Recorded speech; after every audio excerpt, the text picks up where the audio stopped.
Thanks for watching. Don't forget to like, comment, share and subscribe to الحمدللہ الذی کفا وسلام علی عبادہ الذین اصطفى اما بعد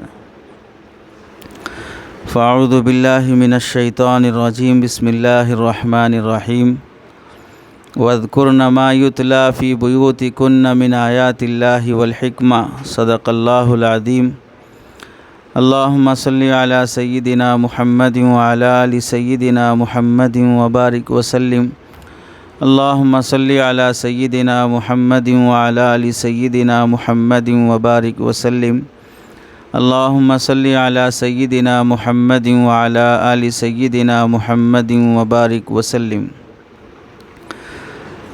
پردہ نشین خواتین، آج کا دن ہم سب کے لیے بہت ہی مبارک دن ہے کہ اللہ رب العزت نے اپنے فضل و کرم سے، اپنے احسان اور منت سے ہم سب لوگوں کو قرآن مجید کا درس افتتاح قرآن مجید میں شرکت کا اللہ نے موقع عطا فرمایا۔ دنیا میں صرف تنہا قرآن مجید وہ کتاب ہے جسے اللہ تعالیٰ نے پچھلے نبیوں پر آسمانی کتاب نازل فرمائی، لیکن ان کتابوں کے یاد کرنے کا اہتمام نہیں تھا۔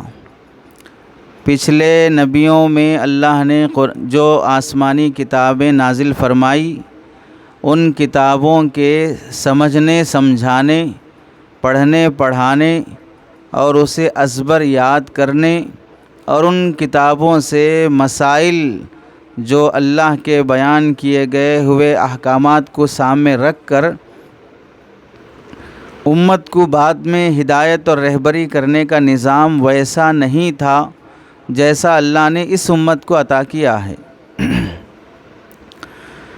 پہلی بات آپ حضرات سے یہ عرض کرنی ہے، قرآن مجید کی جو آیت تلاوت کی گئی اس آیت کو ہم سمجھیں، چونکہ یہ محفل بھی محفل درس قرآن ہے اور قرآن مجید جتنی بابرکت ہے، اللہ رب العزت کی کتاب ہے، جہاں قرآن کی تفسیر ہوتی ہے، جہاں اللہ کا کلام پڑھا جاتا ہے، اللہ کا کلام سمجھا جاتا ہے، وہاں پر رحمت کے فرشتے آ جاتے ہیں۔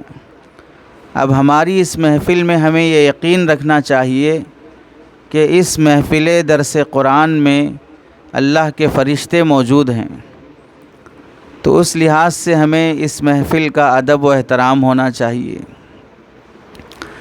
اس کے لیے فون بند رکھا جائے، گفتگو سے احتیاط کی جائے، پوری توجہ سے سننے کی کوشش کی جائے، عمل اور اخلاص کی نیت سے سننے کی ترتیب بنائی جائے۔ آیت میں اللہ رب العزت ارشاد فرماتے ہیں، وَاذْكُرْنَ مَا يُتْلَى فِي بُيُوتِكُنَّ مِنْ آیَاتِ اللَّهِ وَالْحِکْمَةِ۔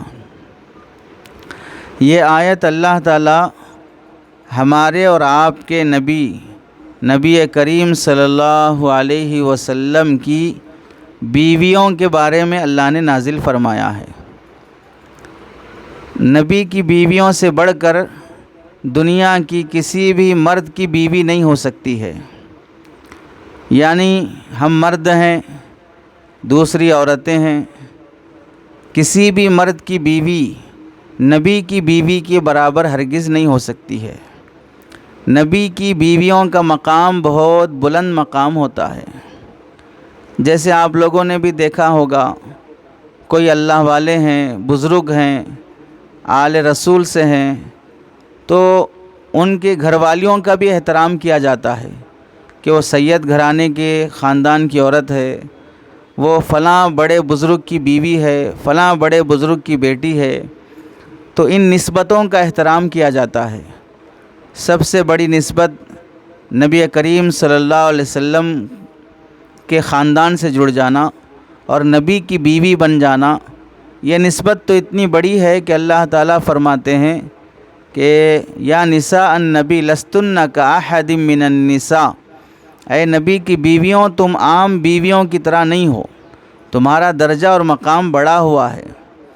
اسی لیے اللہ نے قرآن مجید میں نبی کی بیویوں کو امت کی ماں قرار دیا ہے کہ نبی اگر دنیا سے پردہ فرما جائیں تو ان کی بیویاں چاہے چھوٹی عمر کی ہی کیوں نہ ہوں، ان سے اب کوئی آدمی نکاح نہیں کر سکتا۔ چنانچہ ہم دیکھتے ہیں کہ اگر ہمارے سماج میں مرد انتقال کر جائے، عورت بغیر شوہر کے ہو جاتی ہے، تو شریعت یہ حکم دیتی ہے کہ عورت بغیر شوہر کے نہ رہے، کوشش کرے کہ اس کا کوئی رشتہ بن جائے۔ چنانچہ صحابیات میں ایسے صحابیات بھی گزری ہیں جن کی زندگی میں 5 شوہر انتقال ہوئے، یعنی پہلا نکاح حضرت ابو بکر سے ہوا، حضرت ابو بکر رضی اللہ تعالیٰ نے انتقال کر گئے تو ان کا نکاح حضرت عمر سے ہوا، حضرت عمر انتقال کر گئے تو ان کا نکاح حضرت علی سے ہوا، وہ انتقال کر گئے تو ان کا نکاح حضرت جعفر سے ہوا، وہ انتقال کر گئے تو فلاں سے ہوا۔ اس طرح 5 شوہر بھی زندگی میں انتقال ہوئے ہیں، لیکن عورت بغیر شوہر کے نہیں رہی ہے۔ تو ایک طرف تو عورت کو یہ حکم ہے کہ بغیر شوہر کے نہ رہے، لیکن دوسری طرف نبی کی بیویوں کو یہ حکم ہے کہ آپ بغیر شوہر کے ہی رہیں گی۔ نبی دنیا سے پردہ فرما جائیں، اللہ کے نبی علیہ السلام دنیا سے پردہ فرما کے گئے تو حضرت عائشہ رضی اللہ تعالیٰ عنہ کی عمر 18 سے 19 سال کی تھی۔ 18-19 سال کی لڑکی بیوہ ہو رہی ہے۔ ہمارے سماج میں 18-19 سال کی لڑکی کا تو نکاح بھی نہیں ہوتا ہے، وہاں 18-19 سال کی عمر میں لڑکی بیوہ ہو رہی ہے، لیکن شریعت کا حکم ساتھ میں یہ بھی ہے کہ اب یہ نکاح بھی نہیں کر سکتی، کیونکہ نبی کی بیوی امت کی ماں ہے اور کوئی لڑکا اپنی ماں سے نکاح نہیں کر سکتا، تو نبی کی بیوی بھی ماں کا مقام رکھتی ہے تو ماں سے نکاح نہیں کر سکتا۔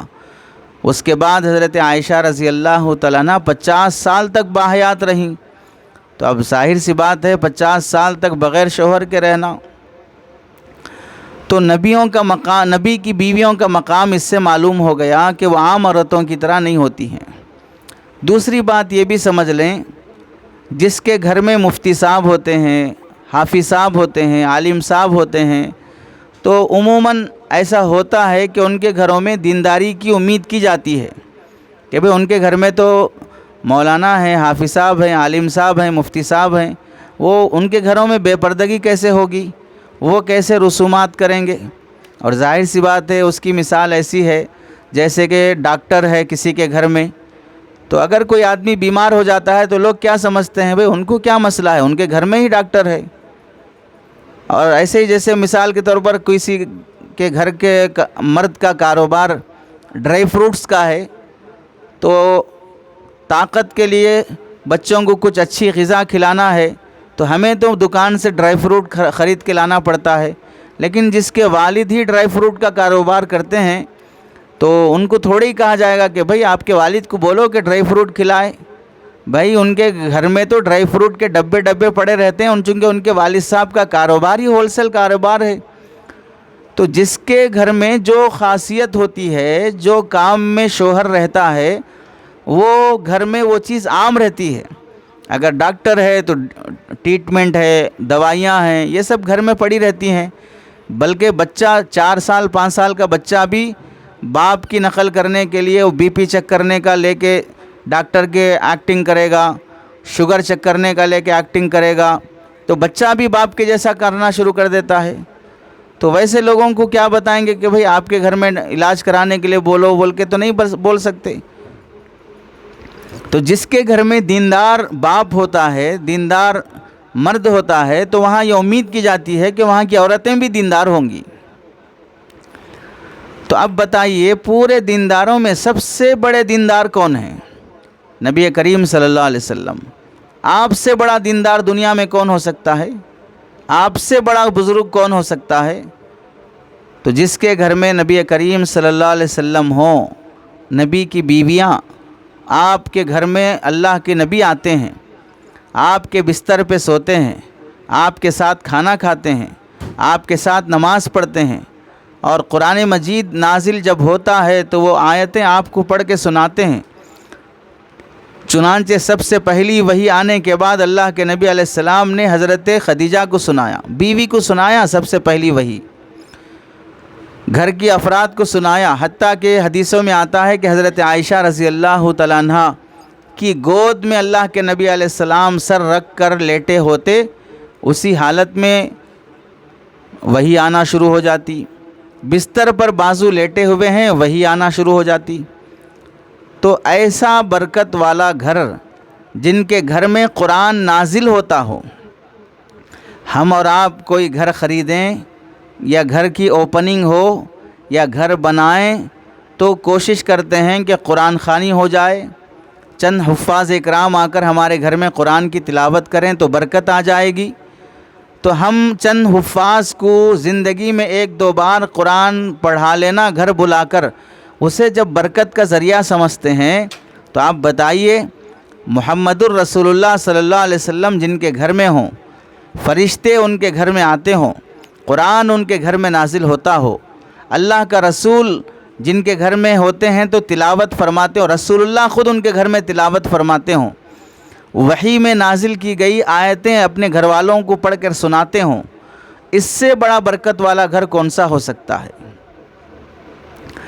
ایسے برکت والے گھر کے عورتوں کے بارے میں اللہ کیا فرما رہے ہیں اس کو سمجھنے کے لیے میں اتنی تفصیل ذکر کر رہا ہوں کہ اللہ اس آیت میں کیا حکم فرما رہے ہیں۔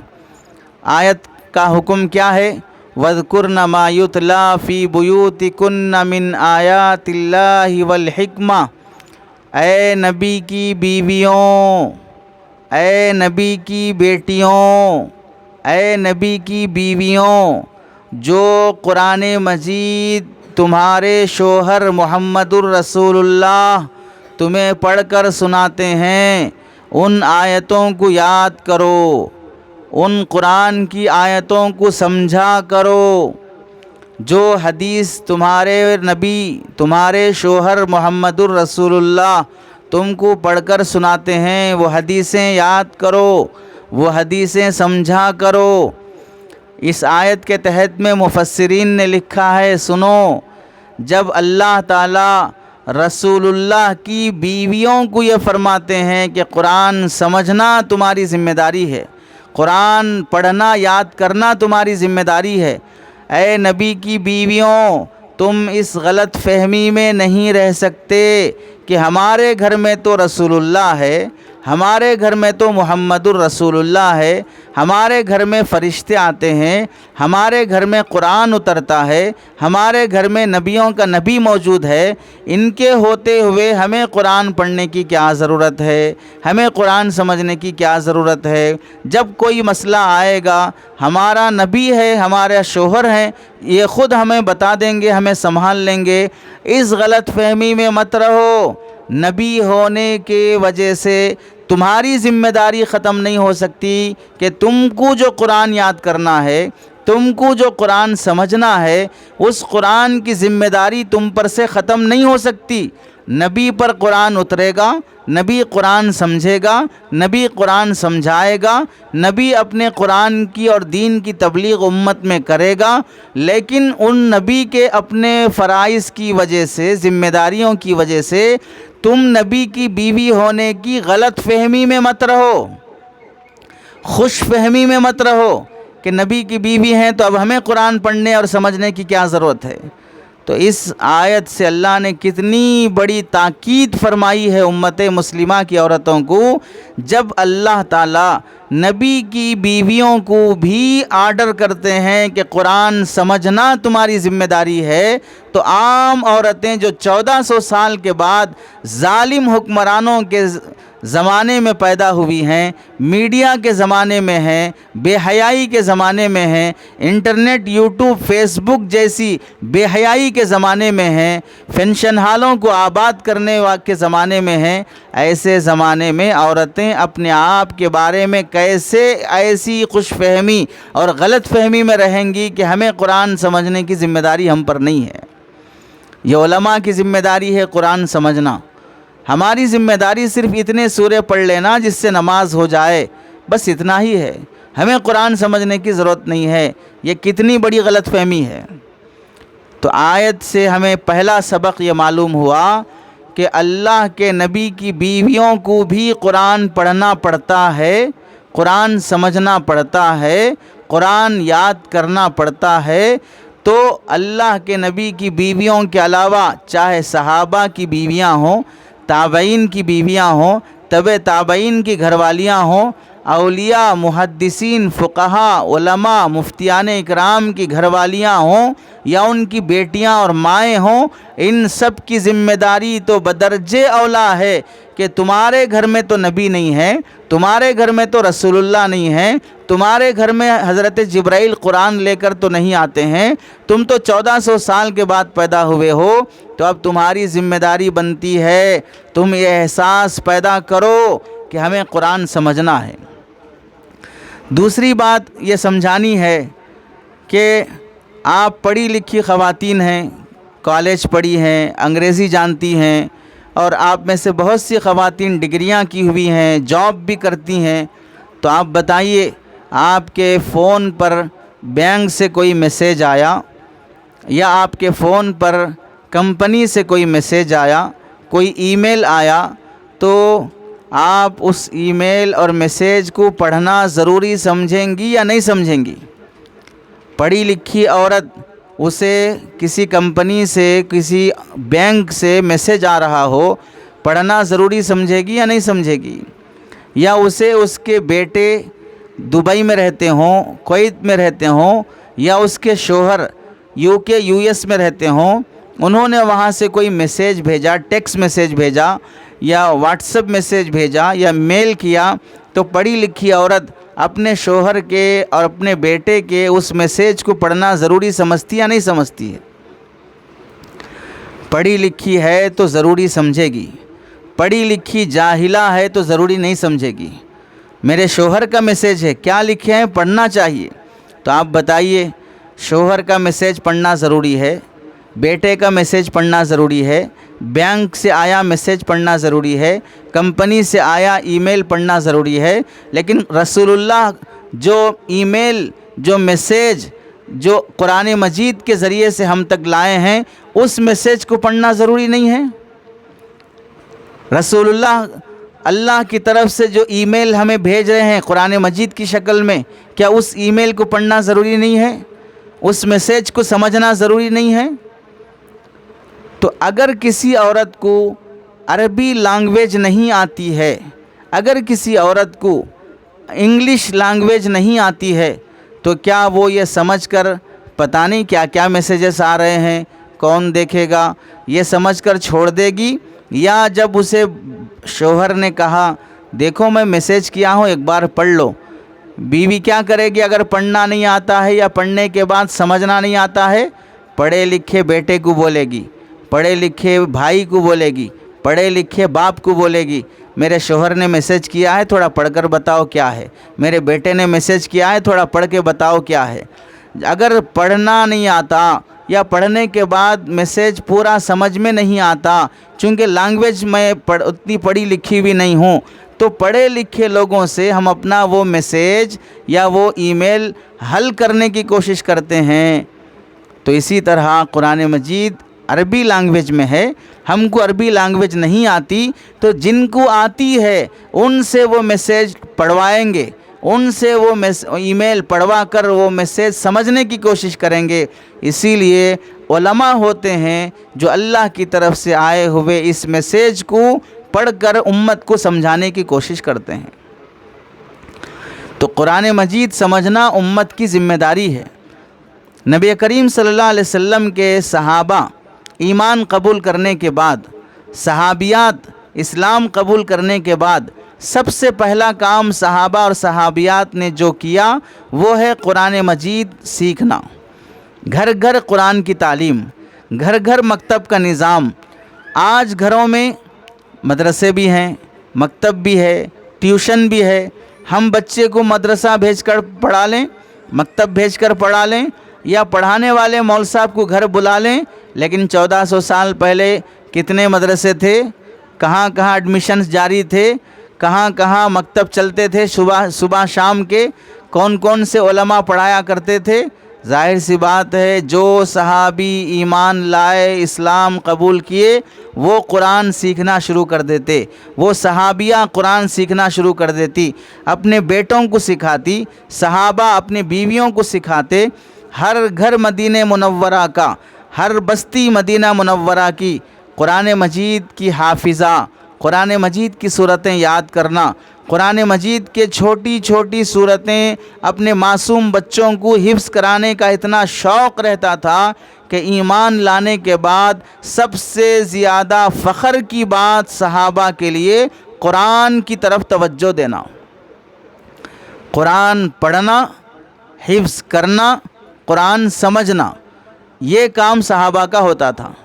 چنانچہ آپ سب جانتے ہیں، دسیوں بار آپ نے سنا ہوگا، حضرت عمر رضی اللہ تعالیٰ عنہ ایمان لانے کے بعد، ایمان لائے کیسے؟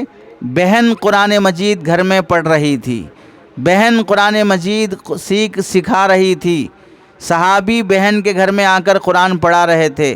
حضرت عمر وہ قرآن سن کر شروع میں غصہ ہوئے، بعد میں وہی قرآن مجید کی سورہ طٰہٰ سن کر اسلام قبول کر لیے۔ وہی حضرت عمر رضی اللہ تعالیٰ عنہ ایمان لانے کے بعد 2.5 سال کا عرصہ لگا قرآن مجید کا سورہ بقرہ یاد کرنے کے لیے۔ 2.5 سال قرآن مجید کا ایک سورہ بقرہ یاد کرنے میں لگا۔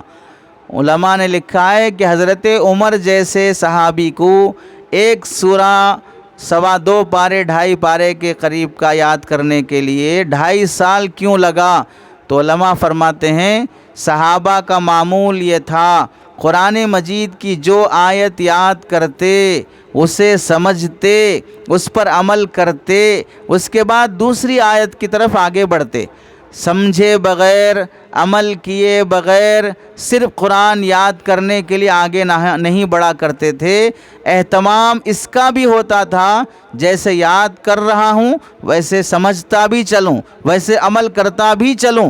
اس لیے حضرت عمر رضی اللہ تعالیٰ عنہ کو ایک سورہ بقرہ یاد کرنے کے لیے 2.5 سال لگا۔ لیکن ہم پر اللہ کا احسان ہے، چھوٹے چھوٹے بچے مدرسے میں داخلہ لیتے ہیں، 2.5 سال میں پورے قرآن کے حافظ بن جاتے ہیں۔ سمجھنے کا پیریڈ آگے دیکھیں گے، ابھی یہ عمر سمجھنے کی نہیں ہے، ابھی یاد کرنے کی ہے، یاد ہو جائے۔ چنانچہ آپ نے دیکھا ہوگا 2 سال میں بچے حافظ بن رہے ہیں، 18 مہینے میں بچے حافظ بن رہے ہیں، پورے قرآن کے حافظ بنتے ہیں۔ تو یہ معلوم ہوا کہ صحابہ کا سب سے پہلا کام اسلام لانے کے بعد وہ قرآن سیکھنا تھا۔ جب اللہ کے نبی علیہ السلام مکہ مکرمہ میں صحابہ کو، مکے کے کافروں کو دین اور اسلام کی دعوت دیے، اس وقت عورتوں نے بھی کلمہ پڑھ کر اسلام قبول کیا۔ تاریخ میں آتا ہے صرف 5 عورتیں ایسی تھیں صحابیات میں جو لکھنا پڑھنا جانتی تھیں، باقی عورتوں کو لکھنا پڑھنا ہی نہیں آتا تھا۔ اتنا زمانہ جاہلیت کا تھا، پڑھے لکھے لوگ نہیں تھے، الٹریٹ تھے، ان پڑھ لوگ تھے۔ پڑھی لکھی عورتیں صرف 5 تھیں، ایک حضرت ام کلثوم رضی اللہ تعالیٰ عنہ، ایک حضرت عائشہ بنت سعد رضی اللہ تعالیٰ عنہ، ایک مریم بنت مقداد رضی اللہ تعالیٰ عنہ، ایک شفا بنت عبداللہ رضی اللہ تعالیٰ عنہ، اور 5ویں ہیں ام المؤمنین حضرت عائشہ رضی اللہ تعالیٰ عنہ۔ یہ 5 عورتیں تھیں صحابیات میں جو سب سے زیادہ پڑھی لکھی عورتیں سمجھی جاتی تھیں۔ حضرت شفا بنت عبداللہ رضی اللہ تعالیٰ عنہ اتنا پڑھی لکھی تھیں کہ اللہ کے نبی علیہ السلام نے ان سے فرمایا تھوڑا لکھنا پڑھنا میری بیوی حفصہ کو بھی سکھا دو۔ اور حفصہ رضی اللہ تعالیٰ عنہ جو اللہ کے نبی کی بیوی حضرت عمر کی بیٹی ہیں، ان سے فرمایا کہ تم شفا کے پاس لکھنا پڑھنا سیکھ لو۔ تو حضرت حفصہ رضی اللہ تعالیٰ عنہ نے حضرت شفا بنت عبداللہ رضی اللہ تعالیٰ عنہ سے لکھنا پڑھنا سیکھا، اور اتنا لکھنا پڑھنا صحابیات نے، ازواج مطہرات نے سیکھنا شروع کیا۔ تاریخ گواہ ہے صحابہ مفسر بنے صحابیات بھی مفسر بنے، صحابہ محدث بنے، صحابیات بھی محدث بنے، صحابہ فقی بنے، صحابیات بھی فقی بنے۔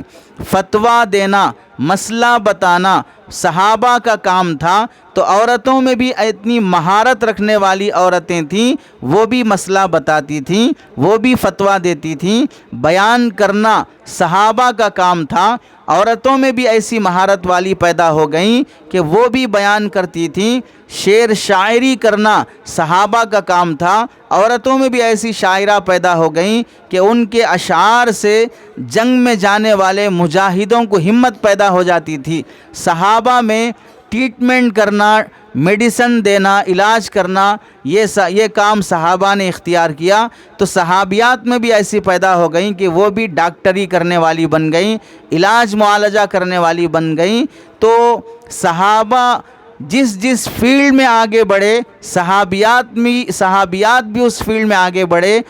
آپ اندازہ کر لیجئے، ایک طرف تو وہ ہے کہ اسلام آنے کے بعد پوری عورتوں میں صرف 5 عورتیں تھیں لکھی پڑھی ہوئی، لیکن ان 5 عورتوں کے بعد لکھنے پڑھنے کا شوق جب پھیلنا شروع ہوا تو ہر صحابیہ نے پڑھنا شروع کیا، ہر عورت نے پڑھنا شروع کیا۔ 5 سے 50,000 تک چلے گئے پڑھتے پڑھتے صحابیات میں۔ چنانچہ حدیث کی کتابوں میں اور تاریخ کی کتابوں میں لکھا ہے، حضرت ام سلمہ رضی اللہ تعالی عنہا کی صاحبزادی حضرت زینب بنت ابو سلمہ، جو حضور صلی اللہ علیہ وسلم کے پاس پلا کرتی تھیں، آپ صلی اللہ علیہ وسلم کی تربیت میں تھیں، انہوں نے چھوٹی بچی ہونے کے بعد بھی بچپن سے پڑھنا جب شروع کیا تو اپنے جوانی اور ادھیڑ عمر کو پہنچتے پہنچتے اتنی بڑی مسئلے مسائل بتانے والی مفتیہ بن گئیں، فتویٰ دینے والی بن گئیں۔ تاریخ میں ان کے بارے میں لکھا، کانت افقہ نساء اہل زمانہا، اپنے زمانے کی سب سے بڑی مفتیہ تھیں، اپنے زمانے کی سب سے بڑی فتویٰ دینے والی تھیں یہ خاتون۔ حضرت سمورہ بنت نہیک اسدیہ رضی اللہ تعالیٰ عنہ، یہ بھی صحابیہ ہیں، بہت زبردست عالمہ تھیں، لمبی عمر اللہ نے عطا کی، اپنے صحابیت کی شان کے ساتھ کبھی کبھار پورے برقعے اور حجاب میں رہتے ہوئے لوگوں میں بیان کرتی تھیں، اور کبھی کبھار بازار اور مارکیٹ چلی جاتی، وہاں اگر کوئی آدمی دھوکہ دیتے ہوئے ملتا، فالتو بکواس کرتے ہوئے ملتا، تو یہ پردے اور برقعے میں رہ کر ہاتھ میں لاٹھی لے کر جو بدتمیزی کرتا، مرد ہونے کے باوجود بھی یہ اس پر لاٹھی چلاتی تھیں۔ یہ عورت ہیں لیکن بدتمیزی کرنے والا اگر کوئی مرد ہے، بازار میں جا کے لاٹھی مارتی تھیں، یعنی لوگوں کی اصلاح تک کرنے میں کوئی پیچھے نہیں ہٹتی تھیں۔ قرآن سمجھنے میں صحابیات کتنے آگے تھے، وہ ایک مثال سے آپ اندازہ کر لیں۔ ایک بار ایسا ہوا، حضرت عمر رضی اللہ تعالیٰ عنہ مسجد میں بیان کرنے لگے ممبر پر، اور حضرت عمر کا علم کتنا ہے، ایک صحابی فرماتے ہیں، حضرت ابن عباس رضی اللہ تعالیٰ عنہما، جب حضرت عمر رضی اللہ تعالیٰ عنہ کا انتقال ہو گیا، حیات الصحابہ کی روایت ہے، حضرت عمر دنیا سے تشریف لے جانے کے بعد پورے صحابہ میں اتنا غم ہوا، حضرت ابن عباس رضی اللہ تعالیٰ عنہما فرماتے ہیں، اللہ تعالیٰ نے پورے صحابہ کو جتنا علم دیا تھا اس میں سے 10% علم اللہ نے صرف حضرت عمر کو دیا تھا، یعنی گویا کہ 100% علم پورے صحابہ میں، 1,24,000 صحابہ میں 100% علم پھیلا ہوا ہے، وہ 100% میں سے 10% تو خالی حضرت عمر کے پاس ہے، تو باقی 1,24,000 کے آس پاس جتنے باقیوں کے پاس ہے، یعنی اتنا زیادہ علم حضرت عمر کے پاس تھا۔ یہاں تک کہ ایک حدیث میں اللہ کے نبی علیہ السلام نے فرمایا کہ اللہ تعالیٰ ہر نبی کی امت میں ایک ایسا شخص پیدا کرتے ہیں کہ وہ شخص اتنا ہمت والا ہوتا ہے کہ اس کی زبان پر فرشتے بات کرتے ہیں، بات وہ کرتا ہے، زبان وہ چلاتا ہے، لیکن فرشتے اس کی زبان سے گویا کہ بولتے ہیں۔ تو صحابہ نے پوچھا یا رسول اللہ وہ کون شخص ہے؟ تو اللہ کے نبی علیہ السلام نے فرمایا وہ شخص جس کی زبان سے فرشتے بات کرتے ہیں وہ قریشی نوجوان عمر ہے۔ عمر کی زبان سے فرشتے بات کرتے ہیں۔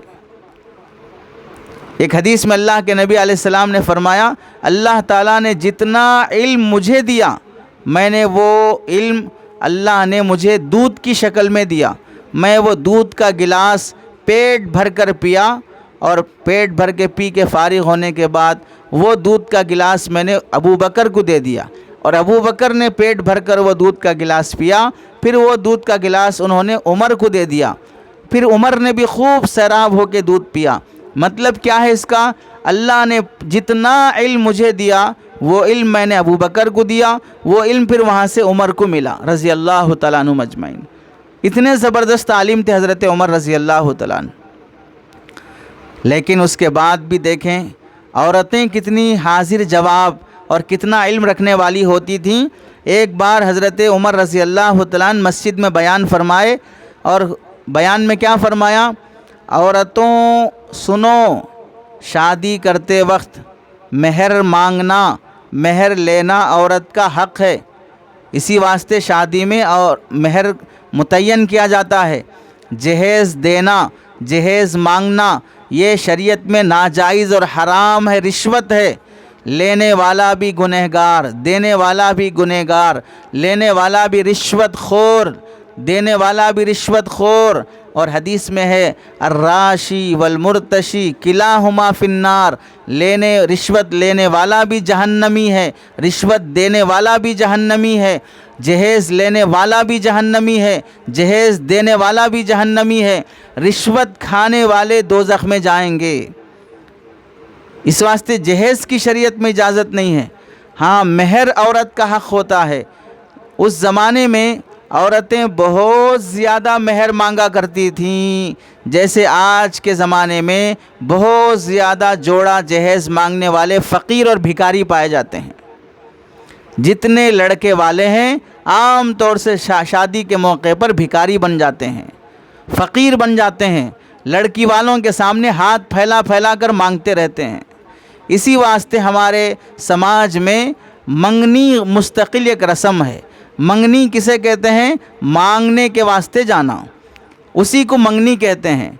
بھیک مانگنے کے واسطے جانا، اتنے تولے سونا مانگنے جانا، اتنے لوگوں کی دعوت مانگنے جانا، دلہے کے کپڑے مانگنے جانا، اس کے جوتے چپل مانگنے جانا، اپنے ضرورت کا سامان مانگنے جانا، پلنگ مانگنے کے لیے جانا، الماری مانگنے کے لیے جانا، سنگردان مانگنے کے لیے جانا، یہ سب سامان بھیک میں مانگنے کے لیے جانے کو بولتے ہیں منگنی۔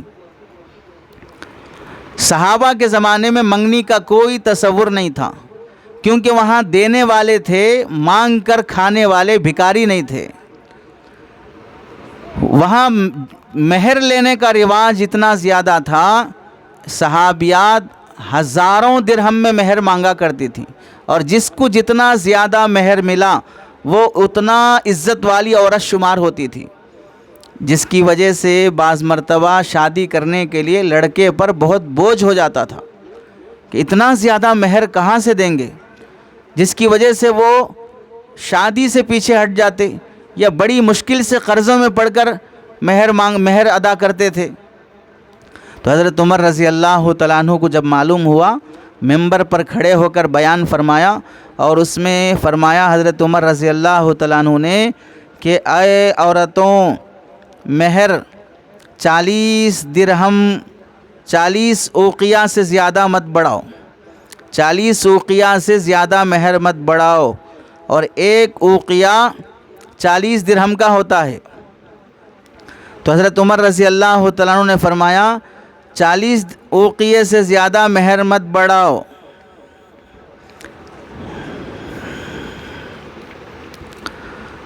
تو اس کے بعد حضرت عمر نے فرمایا کہ دیکھو تمہارے محلے کا جو سردار ہے قیس بن حسین حارثی، یہ سردار ہے، مالدار آدمی ہے، اس کی بیٹی کا بھی نکاح کیوں نہ ہو تو بھی اسے بھی چاہیے کہ زیادہ مہر نہ مانگے، اسے بھی چاہیے کہ زیادہ مہر نہ مانگے۔ تو حضرت عمر رضی اللہ تعالیٰ عنہ کے اس بولنے پر مزید آپ نے فرمایا، اگر کوئی عورت 40 اوقیہ سے زیادہ مہر باندھے گی تو میں اس کا مہر زیادہ جو بھی انہوں نے طے کر لیا آپس میں وہ لے جا کے بیت المال میں جمع کر دوں گا۔ زیادہ مطالبہ کرنے سے مردوں کو تکلیف ہو رہی ہے، یہ حضرت عمر نے پابندی لگائی۔ تو مجمع میں سے ایک عورت کھڑی ہوئی، لمبے قد کی عورت، چپٹی ناک کی عورت۔ اس سے بولنا کیا ہے، ضرورت سے زیادہ ہائٹ بھی اچھا نہیں لگتا اور چپٹی ناک بھی اچھی نہیں لگتی۔ مطلب ہے کہ کوئی ہینڈسم اور خوبصورت عورت نہیں تھی، معمولی قسم کی عورت تھی، لیکن علم اس کا کتنا تھا، کتنا پڑھی لکھی عورت تھی۔ اس نے پورے مجمع میں سے کھڑے ہو کر پردے کی آڑ میں سے حضرت عمر رضی اللہ تعالیٰ عنہ کو آواز دے کر کہنے لگی، امیر المؤمنین، آپ جو یہ پابندی لگا رہے ہیں، یہ پابندی لگانے کی آپ کو اجازت نہیں ہے۔ کتنی بڑی بات ہے، وقت کے حکمران پرائم منسٹر کے خلاف ایک بات نہیں بول سکتے۔ وہاں پورے مجمع میں کھڑے ہو کر حضرت عمر سے وہ خاتون فرماتی ہیں، آپ یہ کام نہیں کر سکتے۔ تو حضرت عمر نے پوچھا کیوں نہیں کر سکتا؟ تو وہ عورت کہنے لگی، کیا آپ قرآن مجید میں اللہ کی آیت نہیں سنتے؟ اللہ فرماتے ہیں، وَإِنْ أَرَدْتُمُ اسْتِبْدَالَ زَوْجٍ مَّكَانَ زَوْجٍ وَآتَيْتُمْ إِحْدَاهُنَّ قِنطَارًا فَلَا تَأْخُذُوا مِنْهُ شَيْئًا۔ سورہ نساء میں اللہ فرماتے ہیں، اگر تم کسی عورت کو شادی کر لیے اور شادی میں اس عورت کو مہر میں ایک ڈھیر سونے کا دے دیے، ایک ڈھیر چاندی کا دے دیے، جیسے ٹماٹے کا کپا رہتا ہے، آلو کا رہتا ہے، سبزی کا رہتا ہے، ویسا سونے چاندی کا ڈھیر پڑا ہوا ہے۔ اگر کوئی مرد اپنی عورت کو اتنا بھی سونا چاندی دینا چاہے تو بھی دے سکتا، اور آپ بول رہے ہیں کہ بھئی 40 اوقیہ سے زیادہ نہیں مانگنا بول کے۔ اللہ جب اجازت دے رہا ہے تو آپ کیسے پابندی لگا سکتے؟ یہاں سے کیا معلوم ہوا، اس زمانے کی عورتیں قرآن کتنا سمجھ کر پڑھی تھیں کہ ایک بار حضرت عمر رضی اللہ تعالیٰ عنہ سے غلطی ہو گئی، فوراً اس خاتون نے حضرت عمر کی غلطی پر ٹوکا اور ٹوکتے ہوئے قرآن کی آیت سے اس نے پیش کیا۔ تو قرآن پڑھنا، یاد کرنا، سمجھنا، یہ سب چیزیں معلوم ہوتی ہیں کہ عورتیں کتنی سمجھدار تھیں۔ تو حضرت عمر رضی اللہ تعالیٰ عنہ اس عورت کی بات سن کر فوراً کہنے لگے، دوبارہ ممبر پہ چڑھ کے، ہاں عمر سے غلطی ہو گئی، اس خاتون نے عمر کی اصلاح کی ہے، اس خاتون نے صحیح کہا ہے، عمر سے غلطی ہو گئی۔ اب آپ اندازہ کرو کہ عورتیں اس زمانے کی کتنا پڑھی لکھی ہوتی تھیں۔ حضرت عائشہ رضی اللہ تعالیٰ عنہ خاص طور سے اتنی زیادہ مہارت رکھتی تھیں، قرآن میں ہو، حدیث میں ہو، مسئلے مسائل میں ہو، فقہ میں ہو، شعر شاعری میں ہو، تاریخ میں ہو، ہر فن میں حضرت عائشہ رضی اللہ تعالیٰ عنہ کو مہارت تھی۔ چنانچہ ایک بار ایسا ہوا کہ حضرت عمر کے بیٹے حضرت عبداللہ ابن عمر رضی اللہ تعالیٰ عنہ سے غلطی ہو گئی۔ غلطی کیا ہوئی؟ غلطی یہ ہوئی کہ حضرت عمر رضی اللہ تعالیٰ عنہ کے بیٹے حضرت عبداللہ ابن عمر رضی اللہ تعالیٰ عنہ نے ایک حدیث بیان کی، اور وہ حدیث غلط تھی۔ کیا حدیث تھی؟ کہ اگر کوئی شخص انتقال ہو جاتا ہے، اس کے انتقال کرنے پر اس کے جنازے کے آس پاس بیٹھ کر عورتیں یا مرد چلا چلا کر رونا شروع کرتی ہیں، تو پھر ان کے رونے کی وجہ سے، چلانے کی وجہ سے میت کو قبر میں عذاب ہوتا ہے۔ یہ حدیث بیان کی، کیونکہ مرنے کے بعد غم کرنے کی تو اجازت ہے، کرائے پر رونے والیوں کو لانے کی اجازت نہیں ہے۔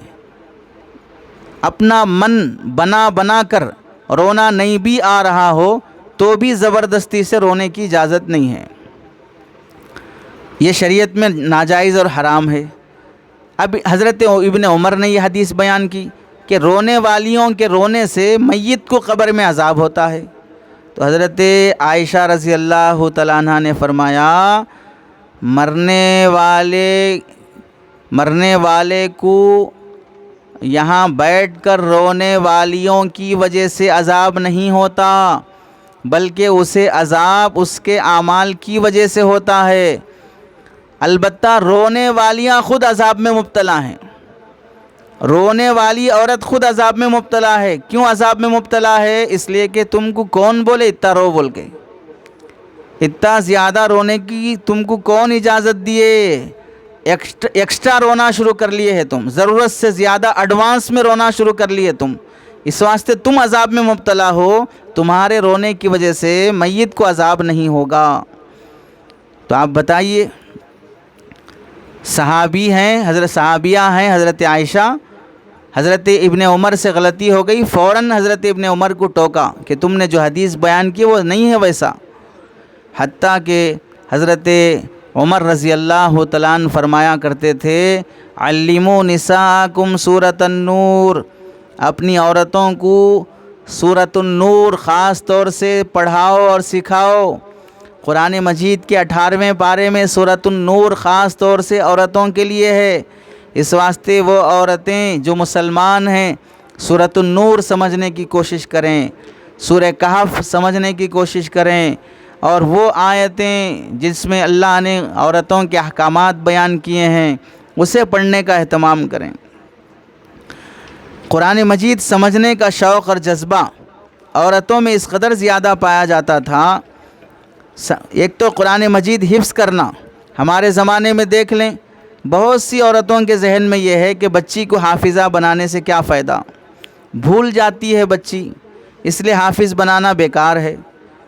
اچھا چلیے، حافظ بچی کو بنانا بیکار ہے تو کتنے بچوں کو حافظ بنانے کی کوشش کرے، خود حافظ بنے، شوہر کو حافظ بننے کی ترغیب دیے. خاندان کا کوئی آدمی قرآن یاد کرنے والا نہیں بن سکا. کتنی محرومی کی بات ہے. ہمارے خاندان میں ڈاکٹر ہے، ہمارے خاندان میں انجینئر ہے، ہمارے خاندان میں بزنس مین ہے، ہمارے خاندان میں ٹیچر ہے، ہمارے خاندان میں فلاں ہنر والا ہے، ہمارے خاندان میں ٹائر پنچر ڈالنے والا بھی ہے، میکینک بھی ہے، ہمارے خاندان میں واچ مینی کرنے والا بھی ہے، ہمارے خاندان میں ڈرائی فروٹ سبزی بیچنے والا بھی ہے، لیکن ہمارے خاندان میں قرآن یاد کرنے والا نہیں ہے. ہر گھٹیا کام کرنے والا ہمارے خاندان میں مل جائے گا، لیکن ہمارے خاندان میں سب سے بڑا کام اللہ کا کلام یاد کرنا اور سمجھانا، یہ کام والا کوئی بھی نہیں ملے گا. کتنی محرومی اور بدنصیبی کی بات ہوگی، جس کی وجہ سے جب قرآن یاد کرنا پڑھنا بھاری ہو گیا تو قرآن پر عمل کرنا بھی مشکل، قرآن سمجھنا بھی مشکل. اس واسطے زندگیوں سے قرآن ختم ہوتے چلا گیا. علامہ اقبال رحمۃ اللہ علیہ فرماتے ہیں وہ زمانے میں معزز تھے مسلمان ہو کر، وہ زمانے میں معزز تھے مسلمان ہو کر، اور ہم خوار ہوئے ذلیل ہوئے تارک قرآن ہو کر.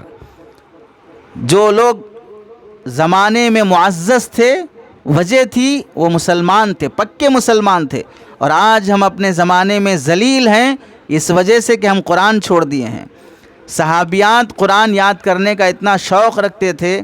حضرت حفصہ رضی اللہ تعالیٰ عنہ حافظہ ہیں، ام سلمہ رضی اللہ تعالیٰ عنہ حافظہ ہیں، حضرت ام ورقہ بن نوفل حافظہ ہیں.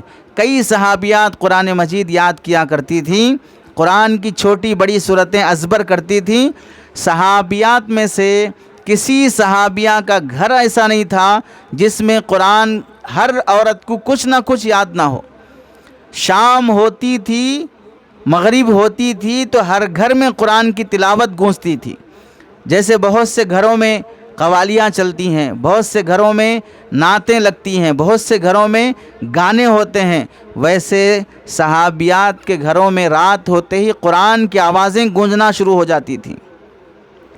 حضرت عائشہ رضی اللہ تعالیٰ عنہ کے متعلق آتا ہے کہ حضرت عائشہ کے متعلق فرمایا قرآن مجید اکثر دیکھ کر پڑھتی تھیں، اور جب قرآن مجید کی یہ آیت پر پہنچتیں وَقَرْنَ فِي بُيُوتِكُنَّ، اپنے گھروں میں بیٹھی رہو، اور اپنے گھروں میں اہتمام سے اندر رہو، باہر نہ نکلو، اس قدر روتی تھیں۔ یہ آیت پڑھ کر حضرت عائشہ رضی اللہ تعالیٰ عنہ ان کے سر کا دوپٹہ بھگ جاتا تھا کہ اللہ کا حکم ہے کہ ہم گھروں میں رہیں، لیکن ہم عورتوں کو دیکھ رہے ہیں کہ وہ گھروں سے کتنا باہر نکل رہے ہیں، فیشنوں کے لیے، فنکشنوں کے لیے، تحریکوں کے لیے، اور غیر ضروری شادیاں اٹینڈ کرنے کے لیے، شاپنگ کرنے کے لیے، بلا وجہ کے عورتوں کے گھر سے باہر نکلنے کو دیکھ کر حضرت عائشہ رضی اللہ تعالیٰ عنہ اس آیت کو پڑھ کر رویا کرتی تھی۔ حضرت عائشہ حضرت فاطمہ رضی اللہ تعالیٰ عنہ کے بارے میں لکھا ہے کہ قرآن مجید سورہ فاتحہ پڑھتے ہوئے ایاک نعبد و ایاک نستعین پر پہنچتے، مالک یوم الدین سورہ فاتحہ کی آیت پڑھتے تو اس پر بھی اتنا رونا شروع کر دیتے کہ قیامت کے دن کا مالک وہی ہے، پتہ نہیں ہمارے ساتھ کیا ہوگا، حشر کے میدان میں کیا ہوگا۔ یعنی سورہ فاتحہ پڑھ کر ان کو رونا آ جاتا تھا، ہم کو پورا قرآن پڑھ کر بھی رونا نہیں آتا ہے۔ آج بھی اللہ کی بعض بندیاں ایسی ہیں جو قرآن مجید بڑے شوق سے پڑھتی ہیں، پابندی سے پڑھتی ہیں۔ ایک اور بات آپ سنیں، مزے کی بات ہے، صحابیات کو قرآن مجید کا کتنا شوق تھا، اللہ اکبر۔ ہم تعجب کریں گے ایسے واقعے پر۔ ایک صحابی اللہ کے نبی کے پاس آئے، یا رسول اللہ مجھے نکاح کا تقاضا ہے، میں شادی کرنا چاہتا ہوں۔ تو اللہ کے نبی علیہ السلام نے پوچھا تمہارے پاس بیوی کا مہر دینے کے لیے کچھ ہے؟ تو وہ صحابی کہنے لگے یا رسول اللہ میں غریب آدمی ہوں، میرے پاس میرے بدن پر جو کپڑے ہیں اس کے علاوہ کچھ بھی نہیں ہے۔ تو اللہ کے نبی علیہ السلام نے فرمایا کوئی زرہ ہے، کوئی گھوڑا ہے، کوئی تلوار ہے، کچھ تو بھی ہے؟ نہیں، کچھ نہیں ہے میرے پاس۔ تو اللہ کے نبی علیہ السلام نے فرمایا مہر دینے کے لیے تو کچھ تو بھی ہونا پڑے گا، بیوی کا حق دینے کے لیے۔ تو پھر اللہ کے نبی نے پوچھا تمہیں قرآن مجید کی کتنی سورتیں ازبر یاد ہیں؟ قرآن مجید کی کتنی سورتیں تمہیں ازبر یاد ہیں؟ تو وہ صحابی عرض کرنے لگے یا رسول اللہ مجھے اتنی سورتیں یاد ہیں۔ تو آپ علیہ السلام نے ایک عورت سے پوچھا کیا تم ان سے نکاح کرنے تیار ہو؟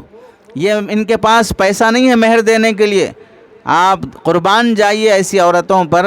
وہ صحابیہ کہنے لگی یا رسول اللہ اگر ان کے پاس مہر دینے کے لیے کچھ بھی پیسہ نہیں ہے تو کوئی حرج کی بات نہیں ہے، ان کو جو قرآن یاد ہے وہ قرآن مجھے سکھا دیں، میں بغیر مہر کے شادی کر لوں گی۔ یعنی اپنا مہر بھی معاف کر دیتی تھیں قرآن کی خاطر کہ مجھے پیسے نہیں چاہیے، مجھے قرآن چاہیے، یہ مجھے قرآن سکھا دیں۔ اور اللہ کے نبی علیہ السلام نے ان صحابیہ سے نکاح کر دیا اسی بات پر کہ جتنا قرآن دولہے کو یاد ہے اتنا قرآن وہ دلہن کو سکھا دیں گے۔ آج ہمارے زمانے میں بیٹی کی شادی میں قرآن گولڈ کلر کے بکسے میں رکھ کر سر پر سے وار کرا کے دینے کا تو رواج ہے، لیکن بیٹی کو قرآن سکھانے کا رواج نہیں ہے۔ جھگڑا ہو جائے تو قرآن پہ ہاتھ رکھ کے قسم کھانا تو سکھائے، لیکن جھگڑا نہیں آنا وہ قرآن سے نہیں سکھائے، جھگڑے کی نوبت نہیں آنا وہ نہیں سکھائے۔ قرآن پہ قسم کھانا تو سکھا لیے، قرآن دینا سکھائے، قرآن پڑھنا نہیں سکھائے، قرآن سے فال نکالنا سکھائے، قرآن سے ہدایت لینا نہیں سکھائے، قرآن سے نام رکھنا سکھائے، قرآن سے استخارہ کرنا سکھائے، قرآن پر عمل کرنا نہیں سکھائے، جس کی وجہ سے 6 مہینے کے بعد 1 سال کے بعد خلا طلاق کی نوبت آ جاتی ہے۔ ابھی قریب کے زمانے میں یمن یا کویت کی رہنے والی ایک خاتون جس کی عمر 90 سال کی ہے انتقال کر گئی۔ 90 سال کی عمر میں اس عورت کو خیال آیا کہ مجھے قرآن مجید یاد کرنا چاہیے۔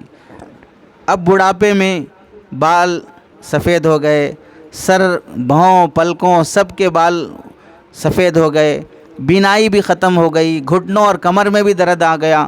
اس عمر میں قرآن یاد کرنا، لیکن شوق پیدا ہوا، محلے کی عورت کے پاس گئی، اس نے کہا ٹھیک ہے آپ روزانہ تھوڑا ٹائم نکالو، میں قرآن سکھا دوں گی۔ اللہ کی وہ بندی 90 سال کی عمر میں قرآن یاد کرنا شروع کی۔ اس عمر میں بھی سورہ یاسین، سورہ مزمل، سورہ واقعہ، سورہ رحمان، سورہ کہف اور بہت سی سورتیں یاد کرنے کے بعد اس خاتون کا انتقال ہوا۔ اور حدیث کی روشنی میں اللہ کے نبی علیہ السلام فرماتے ہیں جو عورت حافظ قرآن بننے کی نیت سے حفظ کرنا شروع کر لیتی ہے، اگر وہ حافظ نہیں بھی بن سکی، حفظ کرتے کرتے انتقال ہو گئی، اللہ کل قیامت کے دن اسے حافظہ عورتوں کی صف میں کھڑا کریں گے۔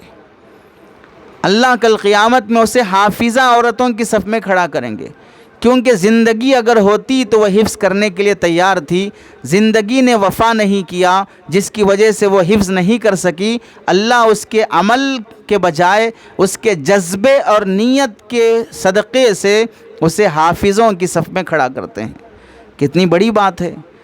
اب ہم میں سے کون ہے 90 سال کی عمر والی؟ ہم میں سے کون ہے 85 سال کی عمر والی؟ جب ایسی عورتوں میں بھی جذبہ ہو سکتا ہے قرآن کا، تو ہم میں کتنا جذبہ ہونا چاہیے قرآن مجید پڑھنے کا۔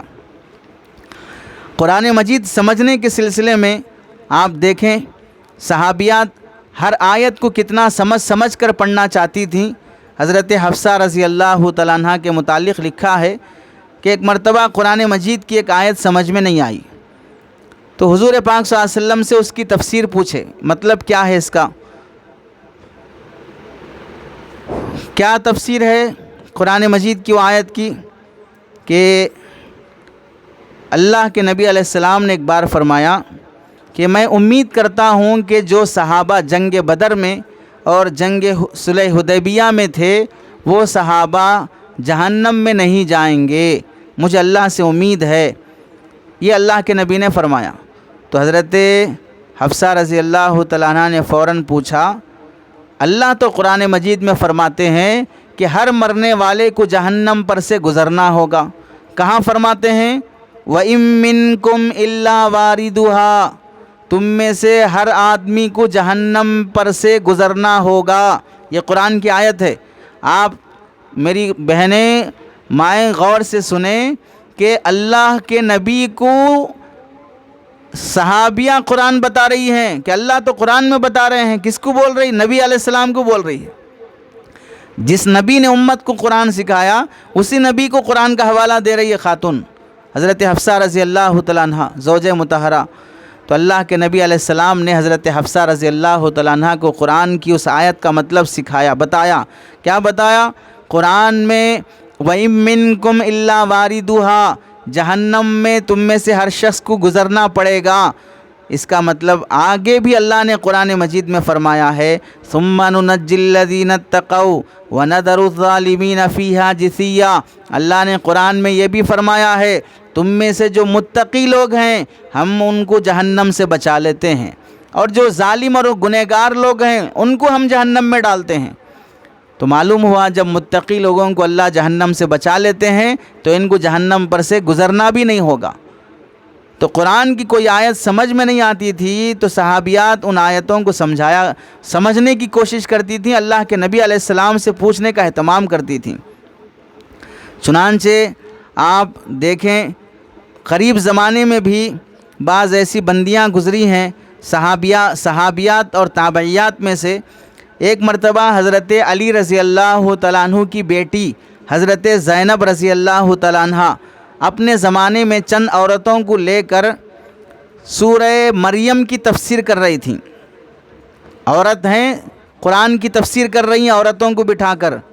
تو حضرت علی رضی اللہ تعالیٰ عنہ جو نبی کریم صلی اللہ علیہ وسلم کے داماد ہیں وہ کھڑے ہو کر بیٹی کیسے تفسیر کر رہی ہے وہ سننے کے لیے کھڑے ہو گئے۔ اور حضرت علی کی بیٹی ہیں، حضرت علی رضی اللہ تعالیٰ عنہ کو اللہ نے بہت علم عطا کیا، بیٹی کو بھی اللہ نے ویسا ہی علم دیا، تو تفسیر بیان کر رہی ہیں۔ حضرت علی کھڑے ہو کر پوری تفسیر سنیں۔ اس کے بعد بیٹی جب اندر گھر میں آئی تو کہنے لگی بیٹی میں نے تمہارے قرآن مجید کی تفسیر سنی ہے اور سن کر مجھے بہت خوشی ہوئی، ماشاء اللہ تم اللہ کے کلام کا کتنا بہترین مطلب بیان کرتی ہو۔ یعنی باپ اپنے بیٹی کی تعریف کر رہے ہیں، حضرت علی اپنی بیٹی کی تعریف کر رہے ہیں کہ تم نے قرآن مجید کی تفسیر بہت بہترین انداز سے کی ہے۔ اور اس کے بعد دیکھیں سن 600 ہجری میں، یعنی صحابہ دنیا سے جانے کے بعد، نبی کریم صلی اللہ علیہ وسلم دنیا سے جانے کے 600 سال کے بعد یہ خاتون بہت سی خواتین گزری ہر زمانے میں، ایک خاتون بہت زیادہ معروف مشہور گزری ہیں، شیخ صالحہ نام کی، شیخہ صالحہ۔ یہ امام زین الدین ابو الحسن علی بن ابراہیم رحمۃ اللہ علیہ کے گھرانے کی تھی، ان کی والدہ تھیں۔ کیا کتنی بہترین بات ان کے متعلق لکھی ہے کہ ان کے والد نے ایک تفسیر کی کتاب لکھی، تفسیر کی کتاب کا نام ہے کتاب الجواہر، اور وہ تفسیر ہے 30 جلدوں میں۔ کتنے جلدوں میں ہے؟ 30 جلدوں میں وہ تفسیر ہے۔ پوری 30 جلدوں کی تفسیر بیٹی کو ازبر یاد تھی۔ باپ کی لکھی ہوئی تفسیر پوری کی پوری بیٹی کو یاد تھی۔ بیٹی کا جب نکاح ہو گیا تو یہ بیٹی کا بھائی بھی تھا، وہ بھی بڑے عالم ہیں۔ تو نکاح ہونے کے بعد ان کو جب اولاد ہوئی تو اپنے بیٹے کو انہوں نے اپنے بھائی کے پاس پڑھنے کے لیے بھیجا۔ جب بیٹا ماموں کے پاس پڑھنے کے لیے گیا، ماں کے بھائی کے پاس، ماموں کے پاس پڑھنے کے لیے گیا، تفسیر پڑھ کر جب آیا تو ماں نے اپنے بیٹے سے پوچھا، بیٹا تمہیں تمہارے ماموں نے، ماموں یعنی میرے بھائی نے تمہیں قرآن کی کون سی تفسیر بیان کی ہے؟ تو بیٹے نے سنایا کہ فلاں فلاں سورے کی اور آیت کی تفسیر پڑھائی ہے۔ تو ماں کہنے لگی اس آیت کی تفسیر میں انہوں نے یہ مطلب بھی بیان کیا، یہ مطلب بھی بیان کیا، یہ مطلب بھی بیان کیا، اور خود تفسیر کرنا شروع کی۔ تو بیٹے کو تعجب ہوا کہ میرے ماموں سے اچھا تو میری اماں ہی تفسیر کرتی ہے، میرے ماموں سے بہتر میری والدہ تفسیر کرتی ہے۔ تو پھر والدہ نے کہا کہ بیٹا تمہارے ماموں سے غلطی ہو گئی، اس آیت کی تفسیر میں اور بھی بہت سے اقوال ہیں جو تمہارے ماموں نے تم کو نہیں بتائے ہیں۔ اتنا زیادہ تفسیر پر ملکہ رکھنے والی عورتیں گزری ہیں۔ اور آپ کو تعجب ہوگا کہ ہندوستان میں ایک بہت ہی نیک دل بادشاہ گزرے ہیں، اورنگزیب عالمگیر رحمۃ اللہ علیہ۔ اورنگزیب عالمگیر رحمۃ اللہ علیہ سب جانتے ہیں ان کا نام۔ ان کی بیٹی ہیں زیب النساء خاتون، زیب النساء، یہ بہت بڑی عالمہ تھی، بادشاہ کی بیٹی ہے لیکن عالمہ ہے، چونکہ خود اورنگزیب عالمگیر رحمۃ اللہ علیہ حافظ بھی تھے، عالم بھی تھے، بہت بڑے متقی تھے۔ تو اورنگزیب عالمگیر رحمۃ اللہ علیہ کی بیٹی بھی حافظہ ہے۔ اس بیٹی نے قرآن مجید کا ترجمہ فارسی زبان میں کرایا، اور ایک کتاب ہے تفسیر کی، تفسیر کبیر، اس کتاب کی تفسیر کو بھی اس نے فارسی زبان میں کرایا۔ شوق ہے، جذبہ ہے، تب جا کے انہوں نے قرآن مجید پڑھا، فارسی میں اس قرآن مجید کی تفسیر کی۔ اور آپ کو تعجب ہوگا مفسرین میں سے ایک بہت بڑے مفسر جن کا بھی نام آیا ہے علامہ ابن کثیر رحمۃ اللہ علیہ۔ علامہ ابن کثیر رحمۃ اللہ علیہ کی جو ساسو ماں ہے یہ بہت ہی بڑی مفسرہ تھیں، بہت بڑی مفسرہ تھیں، جن کے گھر میں ان کا نکاح ہوا۔ تو خواتین میں بھی ایسے گزرے ہیں جو قرآن مجید کی تفسیر کرتی تھیں، قرآن مجید سمجھتی تھیں۔ تو قرآن کی تفسیر کرنے کے لیے سمجھنا بہت ضروری ہوتا ہے۔ آخری بات آپ کو آج کے اس درس قرآن کے افتتاح میں بیان کرتے ہیں۔ ہمارے ہندوستان میں ایک بہت بڑے عالم گزرے ہیں، دارالعلوم دیوبند کے مفتی صاحب، ان کا نام ہے مفتی عزیز الرحمن صاحب رحمۃ اللہ علیہ۔ ان کے متعلق لکھا ہے کتاب میں کہ ایک مرتبہ عشاء کی نماز پڑھنے کے بعد قرآن مجید کی تلاوت کر رہے تھے تو انہیں ایک آیت آئی 27ویں پارے میں سورۃ النجم کی، وَأَن لَيْسَ لِلْإِنسَانِ إِلَّا مَا سَعَىٰ، کہ انسان کو اس کے اعمال کا ہی بدلہ ملے گا، دوسرے کے عمل کا بدلہ اور ثواب انسان کو نہیں ملے گا۔ تو اس آیت کا مطلب ہوا کہ انسان جب تک زندہ ہے تب تک وہ عمل کر لے، مر گیا تو اب کوئی دوسرا عمل کر کے ثواب پہنچانا چاہے تو ثواب نہیں پہنچ سکتا۔ حالانکہ اہل سنت والجماعت کا عقیدہ یہ ہے ایصال ثواب، کہ ہم کچھ نیک کام کر کے، کچھ صدقہ خیرات کر کے اپنے مرحومین کو اس کا ثواب پہنچانا چاہیں تو بالکل پہنچا سکتے ہیں۔ جیسے آپ کے بیٹے کما کر آپ کے اکاؤنٹ میں بھیجتے ہیں تو پیسے آ جاتے ہیں، آپ کا باپ کما کر آپ کو پیسہ بھیجتا ہے تو اکاؤنٹ میں آ جاتا ہے۔ کمایا کوئی اور ہے لیکن فائدہ کوئی اور اٹھا رہا ہے۔ شوہر کماتا ہے، بیوی کھاتی ہے، شوہر کماتا ہے، بچے کھاتے ہیں، کماتا کوئی اور ہے، فائدہ کوئی اور اٹھاتا ہے۔ ایسے ہی نیک عمل کوئی اور کرتا ہے، ثواب کسی اور کو دینا چاہتا ہے تو بالکل دے سکتا ہے، لیکن آیت میں یہ بات آ رہی ہے کہ انسان کو صرف اس کے عمل کا بدلہ ملے گا۔ تو اب آیت صحیح ہے یا ہمارا عقیدہ صحیح ہے؟ ان کو جب ڈاؤٹ ہوا تو اس آیت کی تفسیر سمجھنے کے لیے دیوبند سے عشاء کی نماز کے بعد رات کے اندھیرے میں جب یہ ڈاؤٹ شروع ہوا، وہاں سے گنگوہ تقریباً 30-35 کلومیٹر دور پر ہے، رات کے اندھیرے میں لالٹین اور چراغ لے کر چلنا شروع ہو گئے۔ پیدل چلتے چلتے 20-25 کلومیٹر کا سفر کر کے صبح کی نماز کو گنگوہ پہنچے۔ رشید احمد گنگوہی رحمۃ اللہ علیہ جو بہت بڑے مفتی صاحب ہیں، ان کے پاس پہنچ کر صبح کی نماز میں ان سے ملاقات کی اور ان سے فرمایا کہ اتنی رات میں کیوں آئے؟ جب ان سے پوچھا تو عرض کرنے لگے کہ میں قرآن کی ایک آیت سمجھنے کے لیے آیا ہوں۔ تو اتنی رات میں کیسے آئے؟ نہیں، پیدل چل کے آیا ہوں۔ اللہ کے بندے، پیدل چل کے آنے کی کیا ضرورت تھی؟ صبح ہونے کے بعد گاڑی سے آ جاتے۔ تو وہ کیا کہنے لگے؟ آپ اس جملے کو دل کی تختی پر لکھ لینا چاہیے۔ وہ حضرت مفتی عزیز الرحمان صاحب رحمۃ اللہ علیہ فرماتے ہیں کہ حضرت قرآن کی آیت پڑھتے پڑھتے سمجھ میں نہیں آئی، قرآن کی آیت میں ڈاؤٹ پیدا ہو گیا، تو اگر میں دیری کرتا اور صبح کا انتظار کرتا اور کیا پتہ میں قرآن کی آیت سمجھے بغیر اگر میری موت آ جاتی تو میں قرآن کی آیت پہ شک اور بے اطمینانی کی حالت میں مرتا۔ زندگی کا کیا بھروسہ ہے؟ اس لیے جیسے ہی مجھے ڈاؤٹ آیا تو فوراً سمجھنے کے لیے راتوں رات نیند قربان کر کے پیدل چلتے ہوئے میں آپ کے پاس آ گیا ہوں۔ تو آپ بتائیے قرآن سمجھنا کتنا اہم تھا، تبھی جا کر وہ پیدل چلتے ہوئے رات کے اندھیرے میں 25 کلومیٹر چل کر ایک آیت سمجھنے کے لیے پہنچے۔ تو ہم کو بھی یہ احساس ہونا چاہیے ہم قرآن مجید کی آیتیں سمجھیں، تفسیر سمجھیں۔ اس لیے الحمدللہ یہ ترتیب بنائی گئی ہے، مہینے میں ایک بار قرآن مجید کی یہ تفسیر کا نظام رکھا جائے گا۔ پھر جب آپ حضرات کا شوق ہوگا، آپ حضرات کی رغبت ہوگی، آپ حضرات کی پابندی ہوگی تو پھر 15 دن میں بھی ہو سکتی ہے یہ تفسیر اور ہفتے میں بھی ہو سکتی ہے تفسیر۔ آہستہ آہستہ اس کی ترتیب بنائی جائے گی۔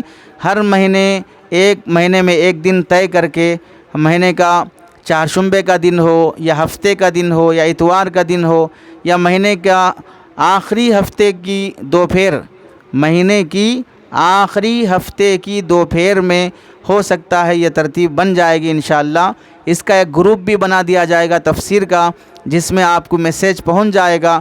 جیسے آج ہماری بہت سی بہنیں اور خواتین نے گھر گھر پہنچ کر آپ کو دعوت دی ہے، ہم امید کرتے ہیں کہ آئندہ ایسی زحمت نہیں ہوگی۔ آپ حضرات بھی اسے نوٹ کر لیں کہ مہینے کے آخری ہفتے کو تفسیر کا یہ نظام بنایا جائے گا انشاءاللہ۔ اہتمام سے اس میں شریک ہونے کی کوشش کریں، اور یہ تفسیر شروع ہوگی حضرت عمر رضی اللہ تعالیٰ عنہ کے ارشاد کے مطابق۔ حضرت عمر نے فرمایا رضی اللہ تعالیٰ عنہ، علموا نساءکم سورۃ النور، کہ تم اپنی عورتوں کو سورہ نور سکھاؤ۔ تو انشاءاللہ ہم سب سے پہلے سورہ نور کی ہی تفسیر شروع کریں گے۔ آپ خواتین سے درخواست ہے کہ اہتمام سے شریک ہونے کی کوشش کریں۔ اور دوسری بہت اہم بات اس میں یہ بھی ہے کہ تفسیر کے بعد یہاں پر ہم یہ نظام بھی رکھے ہیں کہ اگر کسی خاتون کو قرآن مجید کی تفسیر سے متعلق یا شریعت کے کسی مسئلے سے متعلق کچھ سوال کرنا ہو تو اپنا سوال وہ لکھ کر لا لیں، یہاں پرچیاں جمع کر دیں تو ان کے سوالات کے جوابات بھی دیے جائیں گے۔ حضرت علی رضی اللہ تعالیٰ عنہ فرماتے ہیں جب بھی کوئی مرد یا عورت کسی دینی مسئلے کے بارے میں سوال کرتے ہیں، اللہ تعالیٰ اس کو 3 ثواب دیتے ہیں، یعنی اس سے 3 فائدے ہوتے ہیں۔ سوال کرنے والے کے علم میں اضافہ ہوگا، جواب دینے والے کو ثواب ملے گا، اور سننے والوں کو بھی اس کے سوال کرنے اور جواب دینے کی برکت سے اس کو بھی دینی بات معلوم ہو جائے گی۔ تو سوال کرنے والے کو 3 اجر ملتے ہیں، سوال کرنے کا ثواب، جواب دینے والے کو موقع ملنے کا ثواب، اور تمہاری برکت سے دوسروں نے بھی سنا ہے ان کا بھی ثواب ملے گا۔ اس لیے علماء سے پوچھ کر چلنے کا یہ نظام بھی رکھا گیا ہے، تو آپ حضرات کے سوالات بھی لکھنے کا اہتمام کریں۔ اللہ رب العزت سے دعا ہے اللہ ہم سب کو عمل کی توفیق نصیب فرمائے۔ آمین وآخر دعوانا ان الحمد للہ رب العالمین۔